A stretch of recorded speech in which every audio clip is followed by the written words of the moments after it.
Recently, I've realized that I actually don't really know who I am.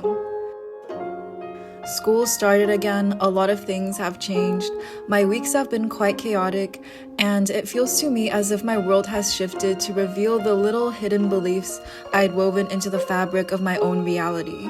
Values and ideas that I'd subconsciously held onto for a sense of stability. I think we all like to tell ourselves a story of who we are. Because of how uncertain life is, how daunting our mortality, we cling to these stories to try to navigate the world in some way. We let these identities and values determine what's good or bad, right or wrong. We begin to limit ourselves. We fight change and we're unwilling to let go of certain things to experience more. We stick to what we know, and even when we supposedly go out of our comfort zones, we go out of a comfort zone that is already built within the walls of what we know. And a lot of times, even on social media, people tend to align with certain categories, believing in the superiority of certain lifestyles and aesthetics, and that adhering to such values can help them live the best life. They become this growing labyrinth that we trap ourselves in, containing who we think we are. We spend our lives trying to navigate this maze, seeing the world through narrow corridors and paths that we must follow. But inevitably, those walls shift again and again as life forces you to live it, as reality opposes the carefully crafted tale you've told yourself in your head. And in those moments, when face to face with change, you can either let yourself be lost or scramble back to what you know.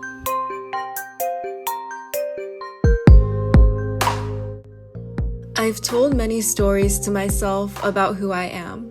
When I was young, I told myself that I was the smart kid. I would find the thickest books in the library and carry them around. I would read the dictionary, correct people's grammar. I told myself I was good academically. I liked learning, I liked drawing and writing. I'm smart, aren't I? But then why did I get a B? I thought I didn't need to study for anything. I'm independent, but sometimes I feel like I need a shoulder to cry on. I'm a good person, but I don't think I'm making a difference. I'm a kind person. I try to listen and be there for others. But sometimes I don't care. Sometimes I resent them for making me listen. I try to do everything well. I still think I'm doing my best, but I lash out sometimes and I get called a bitch. There's so many movies and books out there about finding who you really are. But the more I live, the blurrier the answer to that question. And I think a lot of people don't like to hear these things. A lot of people just want an answer, and I do too. So we go online, we read books, we consume media that echo back beliefs already planted within us. We search for a steadfast identity that can guide us through a chaotic world. A sense of stability discovered conveniently through 6 a.m. runs, skincare routines, academic validation, and productivity. If I wake up at 5 and do a cold plunge, if I get enough work done, if I isolate myself, go full monk mode, if I buy this hair curler, this outfit, if I lose weight, if I become this invulnerable, gorgeous, confident, ageless woman, then I can be whole and confident. Then I can feel assured in myself. But what I've realized is that these things have never supplemented who I am, nor did they make me whole. In fact, my world only collapsed again and again to reveal the fragility of these identities. The more I tried to cling to what I knew, the less I knew. And the more I tried to cling to who I was, the less I was.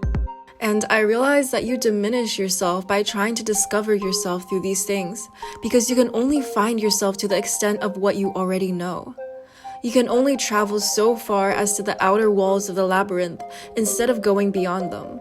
To go beyond them would be to forego what you know, to humbly let yourself be lost, to let life take over. And that's never easy.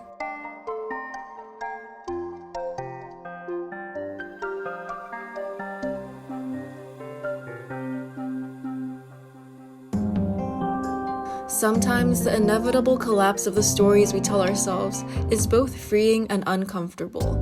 It's like the winter wind tearing the roof over your head, revealing the glimmer of 1,000 stars, yet leaving you in the wretched cold with nothing but a burning sense of awe. Sometimes in these brief moments where I feel utterly lost, I'm tempted to revert to old patterns, to erect the same walls once more. Yet the glimpse of those stars, the light of 1,000 new possibilities, beckons me to seek out more. And in that brief moment, I think to myself, so what if I'm lost?